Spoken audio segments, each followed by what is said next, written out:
What do you see as being the potential retaliatory nature of what we could see as Asia wakes up to this news? I think there are two sources of concern for the United States. One is, of course, what China itself does, where China has a range of mechanisms available to it by way of retaliation. They could go after American food exports to China, beef exports. They could go after Boeing. They could go after lesser things. For example, regulatory complaints being investigated more vigorously against American firms operating within China.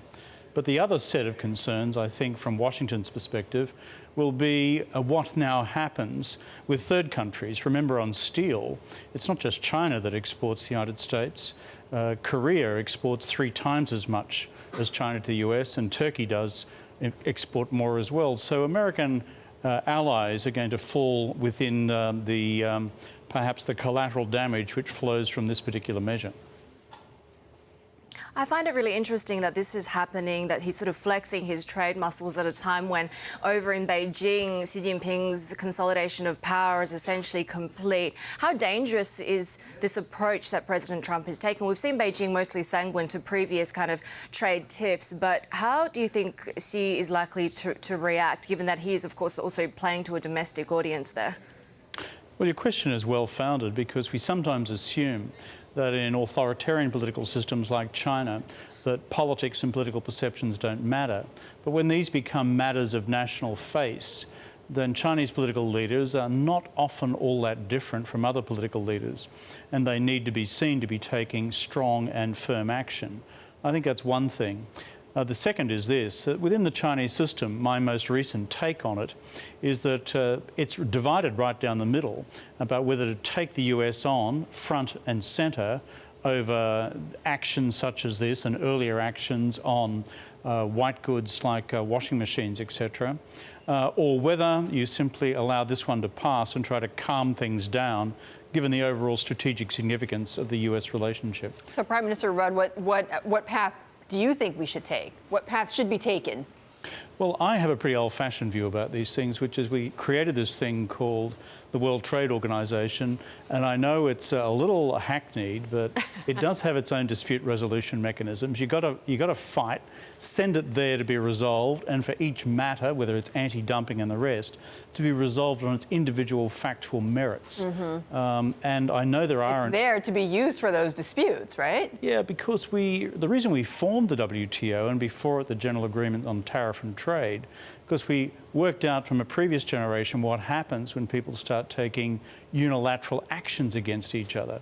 You end up in something called trade war, which tends to hit a whole lot of people, including domestic workers here in the United States and domestic firms. Well, you know, domestic workers, though, is why President Trump is imposing these tariffs, of course. He says it's been completely unfair for American workers. And I just want to read for you one tweet of many that he has put out on the steel and aluminum industries. He said, "Our steel and aluminum industries and many others have been decimated by decades of unfair trade and bad policy with countries from around the world. We must not let our country, companies, and workers be taken advantage of any longer. We want free, fair, and smart trade."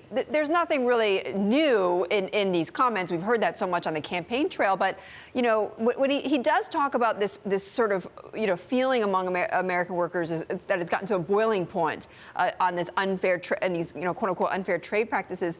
Should global leaders have done more? I mean, this is not a surprise to see that it's come to this apex, right? What could have been done to prevent this? You know something, trade disputes are as complex as your grandma's knitting. You know, it's got so many sort of twists and turns to it. It's very difficult to unravel and say, hey, here is the precise origin of the problem. Right. But what I know is that global policy leaders and decision makers for decades now have concluded the best way to sort these things out is through a formal rules-based system. And when you start to have decisions such as this one, framed in national security terms, when others will interpret that as being largely commercial in its orientation, then that's when you start to give rise to retaliatory action. And so the key question in terms of President Trump's domestic constituency is, will more workers in America lose their jobs as a consequence of this action than will regain or maintain their jobs? And will prices go up or down for American consumers as a result of these actions? I agree with Larry Summers before. I just saw him quoted on your program. Right. And when Larry says, you know, the losses will be felt here. How about the impact? The losses will be filled here. How about the impact, though, on Australia? Well, look, ours, I think, will be an indirect impact by and large, because if the Chinese steel industry contracts, and those of us who supply raw materials into the Chinese industry, whether it's iron ore or coal, therefore will feel the consequences. But that's part of a broader picture, which is the global steel glut at the moment, which affects Europe and others. There are certain Australian steel exporters which may be caught up in this as well, such as BlueScope.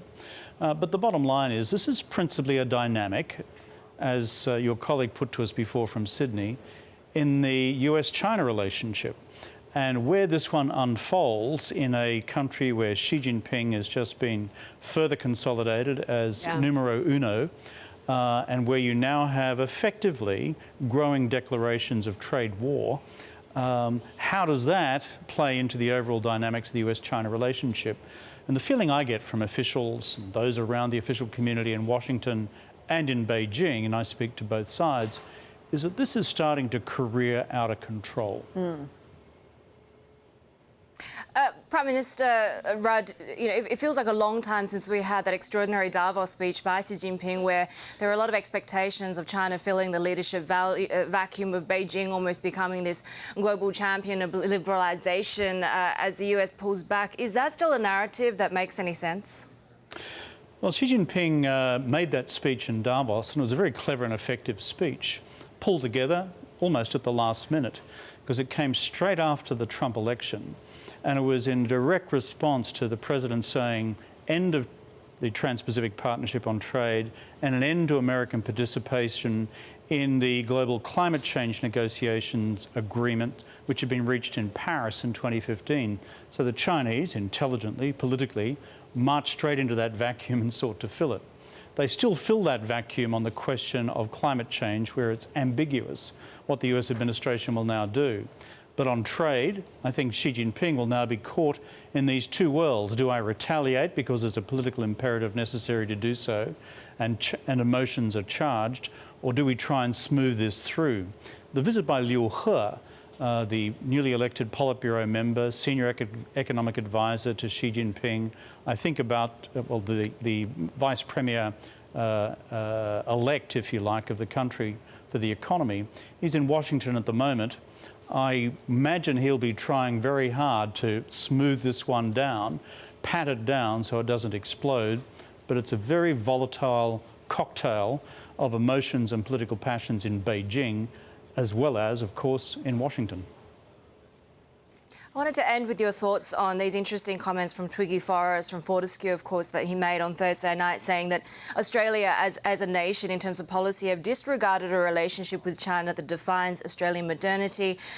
We've listened too much to immature alarmists, and we've neglected the nourishment of our greatest friendship. You know, I kind of put this question in terms of pivoting away from the US and perhaps realignment with Asian allies, with China specifically, to our Prime Minister, our current Prime Minister, a few months ago, and he kind of said, look, we don't need to choose. Do you think Australia is taking the right strategy when it comes to Beijing?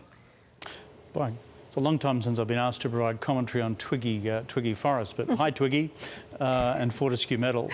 The bottom line is this: Australia, like other major countries in the Asia-Pacific region, needs to have a balanced relationship with China.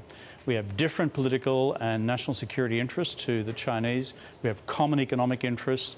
This means you need to be robust in maintaining the strength of that relationship all the way through.